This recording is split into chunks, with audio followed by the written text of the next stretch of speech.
really matters? That might be the most important question you can ask. So let's talk about it. Welcome to What Really Matters podcast, Everyday Spirituality with Karen Wyatt. Thanks for being here with me today for another episode. If you've been following for a while, you know that I have been looking at a series of questions. These are all some of the questions most frequently searched for in Google about life. So these are the things that people want to know more about life, and they type it into their search bar in Google trying to find answers. And there's a bunch of really interesting questions that have intrigued and inspired me a bit. And so I've been answering them over the last few months, and you can go back and listen to those episodes. And today I'm going to consider the question, is karma real?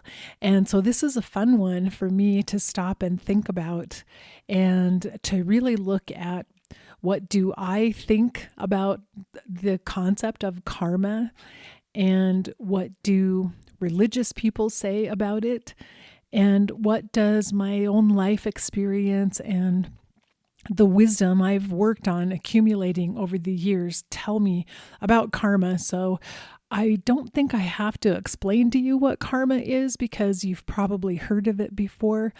And though there are different ways of looking at karma, and you've probably heard lots of statements about karma, popular phrases like what goes around comes around, you reap what you sow.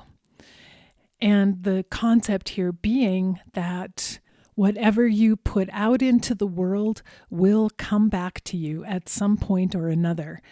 And so there's both bad karma and good karma. And the idea is if you do hurtful things and negative things, you will have negative, hurtful things happen to you, either right away in your life, later on in this life, and for Buddhists and Hindus, perhaps in another lifetime.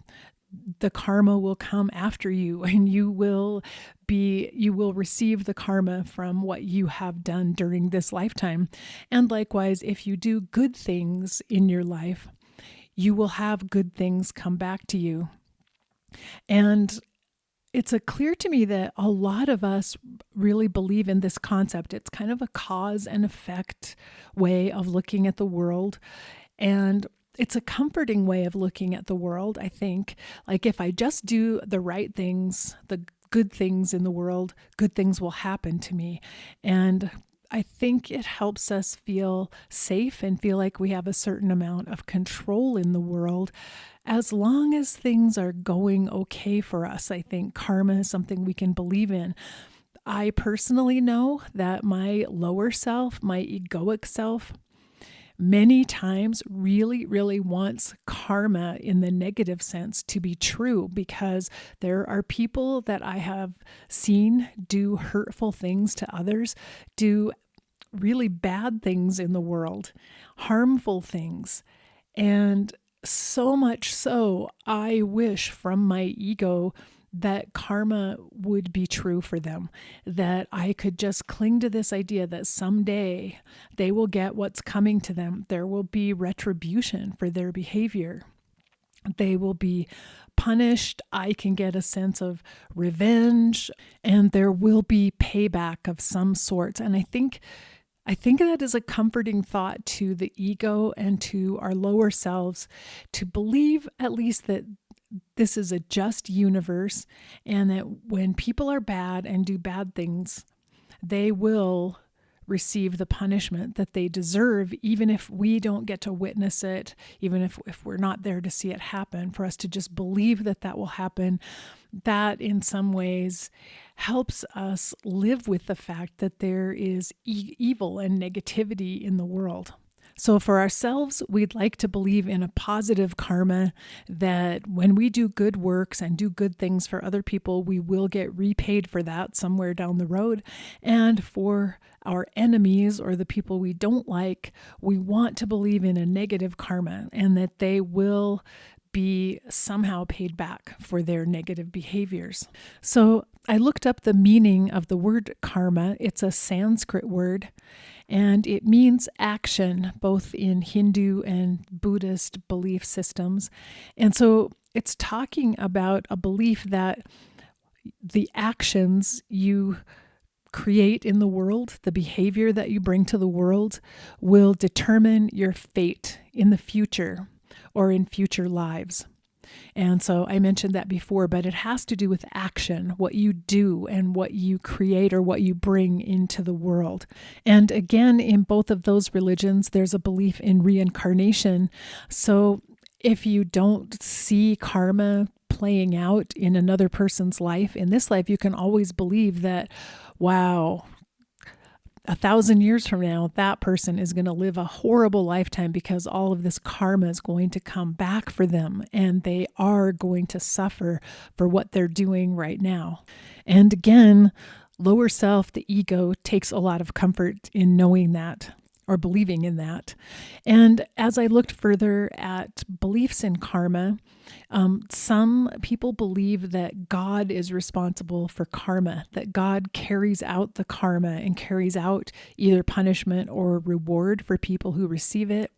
Some people believe in destiny or fate, that somehow the behaviors we have right now set the wheels in motion for the future, and we're destined for the things that happen to us anyway, so those things will come to us.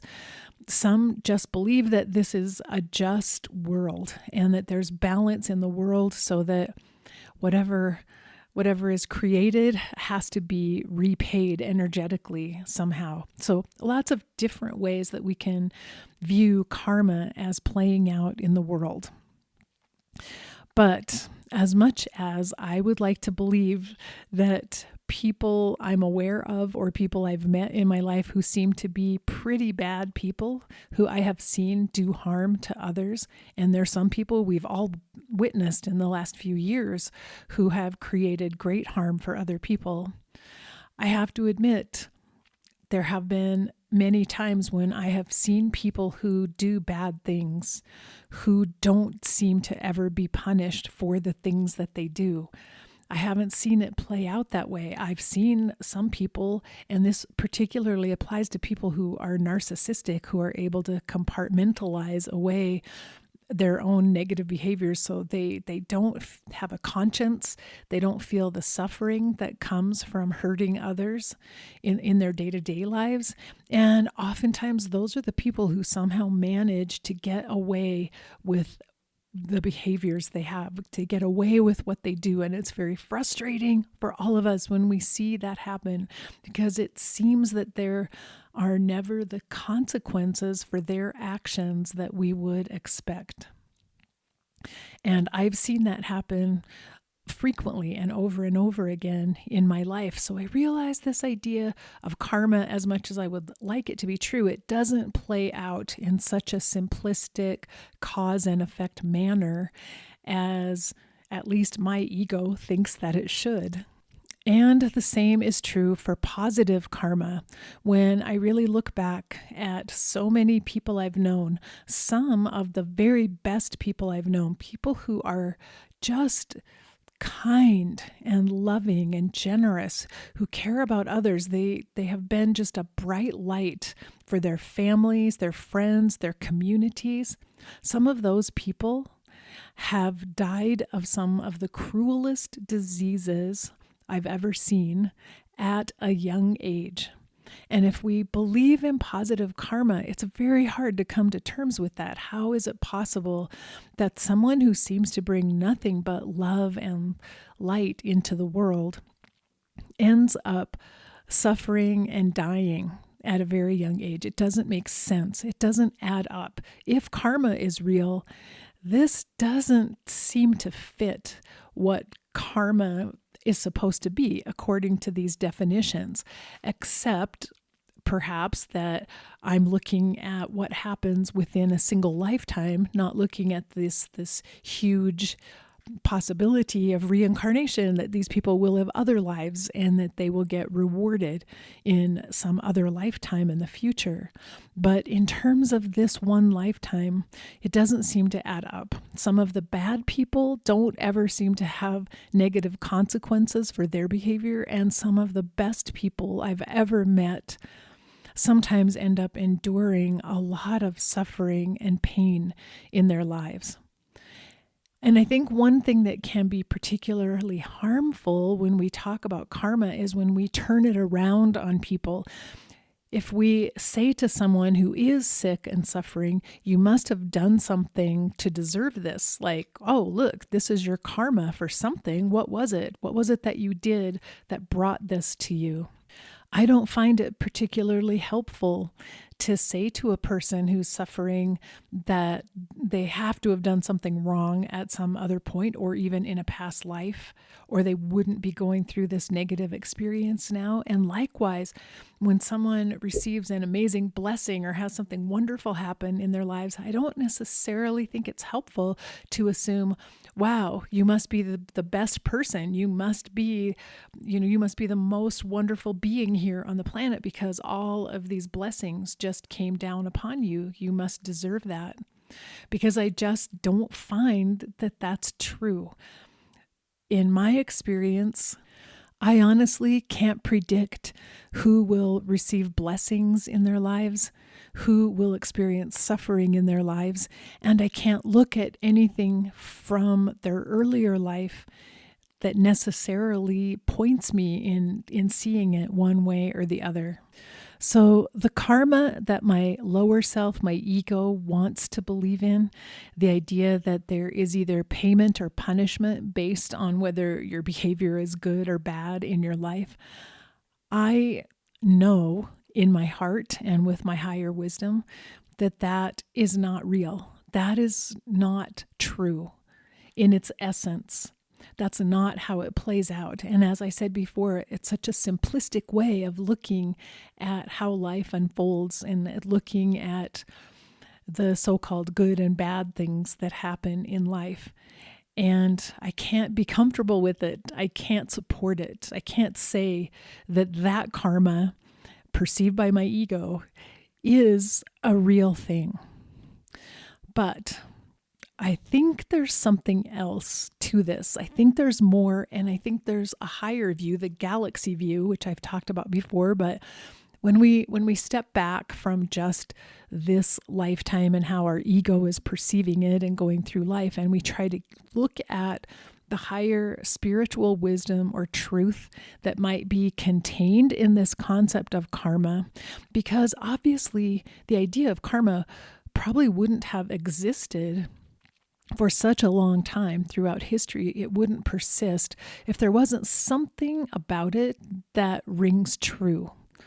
And so that's what I've been searching for in my mind and thinking about as I've looked at this question. There has to be something to it that has a ring of truth, some part of it that is true. It's simply that our lower minds can't grasp the higher truth of what karma might be. So that's where I want to go with the rest of this discussion.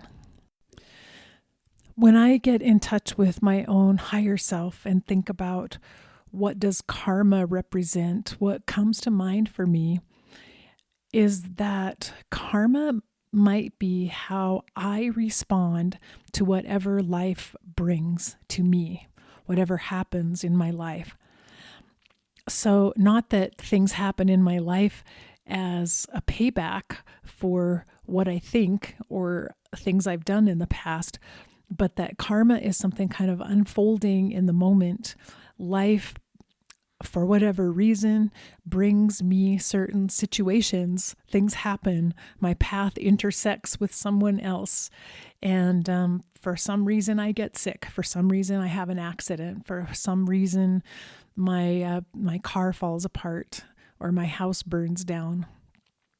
And that my karma has to do with how I look at those events of my life and also how I look at the positive events that happen in my life and what kind of energy I'm able to put out into the world as a result of how I look at life. So karma has to do with the lens or the filter through which I view my life. And I talked about this, I think, in the episode on happiness, on how to be happy, that we each have a lens. It's as if we're viewing our own lives and the things that happen in our lives through a window or through a lens. And that window or lens for us can be clear and give us a very accurate view of things happening around us. It can also be cloudy or dirty, and it's our old shadow issues, our old wounds and traumas, the pain and anger and resentment that we've stored away that can cloud our lens, that can make it not transmit a clear picture to us of what's happening outside of us. And so if we're looking at life and the things that happen to us through a very cloudy, murky lens, we don't necessarily see what is contained within this event or this episode that has happened for us. We may not recognize that this could be a mixed bag for us. It could be a mixture of some good things and some bad things. We may only see it as bad because our lens is so dirty because of wounds and hurts that we're carrying from the past, that we can only perceive things that happen to us as being negative or bad. And we respond to them as if they are bad, as if life is bad. And then the energy that we put out as a result of those experiences becomes tainted in a way with these negative beliefs of ours. And we send that more negative energy out into the world. So I feel that if karma is this whole interaction, and it's the way we're looking at the world, and then it's how we behave in response to what we see from the world, we have some control over our karma because we can work on our shadows. We can heal ourselves. We can go back. We can explore what's in the shadow. What are my old wounds? What things have I not wanted to face about myself? What have I been hiding from and running away from and not wanting to see about me? We can spend a little bit of time every day going back and exploring the past, looking at the shadow, at least bringing it out into the open, because every time we open up the shadow and we shine light in there, we're actually cleaning our filter a little bit. We're making it clearer. We're getting rid of some of the cloudiness and the dirt that's on that filter. And it helps us look at our current life in this moment a little differently. And we actually, when we can see events that happen to us clearly, we oftentimes will find that what looked like a terrible thing ends up having some sort of grace within it or some sort of a blessing. And a young woman that I'm aware of, who I was referring to her when I talked about young people dying of cancer, this young woman who was an amazing, good, kind, loving person became even more so on her cancer journey. She became this incredible shining light, and I can't tell you the number of people who were so inspired by her, by how beautifully she carried herself through cancer into her death, and how much love she spread, even more love than she had ever spread before in this time of her life of dealing with the suffering of cancer and meeting her own death at a young age. And so she, I believe, had such a clear lens, a clear window that she was looking through at life, that she was able to see grace and see a blessing within her own cancer and within her own suffering. And she was able to radiate so much love and positive energy out to everyone around her that literally there were people around her who transformed spiritually, like in an instant after encountering her. So I believe that we need a clear lens in order to become our best and highest selves, regardless of whatever comes our way in life. And I think our karma might be the condition of the lens through which we're looking at our life. And so not the experiences that life brings us, the things that happen to us, but what we're able to see within those experiences. And I believe that karma isn't just destiny or fate. I think that we can decide intentionally that we want to have a clearer view of our own lives. We don't want our view to be tainted or colored or clouded over. We want to see clearly what's in front of us. So we can choose to work on ourselves, to do the painful, hard work of looking within and understanding our own shadows. And that really, the karma is not a tool or a weapon to be used against any other person. So we have to rise far above the way our ego wants to interpret karma and wants to see it as a weapon that can hurt the people who have hurt us. And it isn't about that at all. And karma is not for us to look at other people and judge or imagine that karma is going to happen to them. Karma is really within us. It's for us to look at ourselves, become aware of the lens through which we're looking at life. And I think you could actually do a little survey day after day, like how many times during today did I have a negative attitude? How many times did I expect negative things to happen? Did I look at what was happening around me through a negative lens? And why is that happening? Like, is there something about my lens and the way I see the world that causes me to see so much negativity? And is there some healing I could do within myself that would help me have a clearer lens? And I'm not saying the ideal is that we should always be positive and happy and blissful. No, it's that we want to have a realistic and clear picture. Life is full of suffering. Life is full of challenges and pain and things we have to deal with. And we need to see that clearly.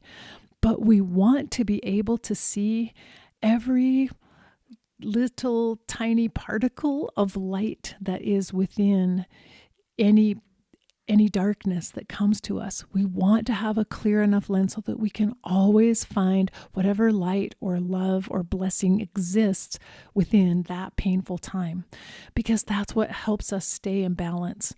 And that's what can inspire us to keep going and to keep trying to become our best and highest selves, to keep bringing more love into the world, and to live our own best lives.